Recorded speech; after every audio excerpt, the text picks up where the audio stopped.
for these three vulnerabilities I have up here. They're CVE 2022-21907. This is an HTTP protocol stack remote code execution. Long story short, it is a vulnerability in the http.sys, so the HTTP stack on machines running ISS. So any Windows web servers are most likely vulnerable to this without question.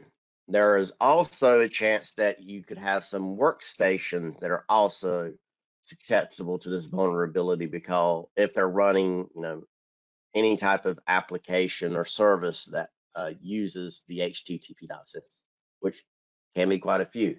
It's critical. The biggest thing about this is that it is wormable, because you will be able to craft a packet, send it to the target, and that packet can contain the directions and information for it to redo the same thing to another target. It's actually fairly trivial to exploit for experienced attackers. There's already public proof of concept available for this, so focus on getting this one on your servers first, but don't ignore going off and checking your workstations, verifying that they've got the update applied for the month. If you want to, well, what are these systems that are vulnerable to this in my environments? I want to go check. One way you could check relatively easily and quickly would be just to see, all right, well, let me write a service monitor or a 24/7 check that looks to see if http.sys is there and running. If it is, great. I know that system's likely vulnerable to this, and let me put it on the short list.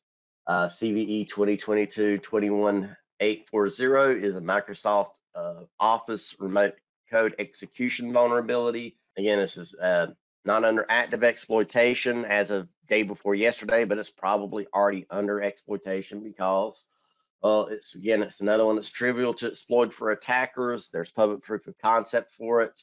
And the way this one works is it's just another way for an attacker to send a Microsoft document to somebody, have them open that document, and then bad things happen. The extra feature of this particular vulnerability is that an end user does not have to open the payloaded file. If, say, an attacker sends them an attachment, they receive that in Outlook, they download the attachment, and they put it in their downloads folder or their document folder, wherever. If they then use their Windows Explorer environment to go preview that file, that can kick off the delivery of the payload. So you don't have to open the file, but if you preview the file inside of Windows Explorer, it can deliver the payload. It can execute it. So that's what makes this one a little bit unique.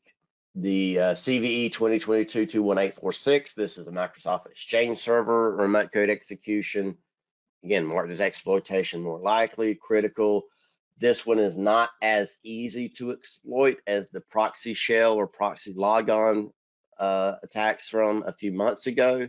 So it's not as big of a, okay, we need to do this as soon as possible, but it should still be on a list of, all right, these are things that need to be done within the next 15 days.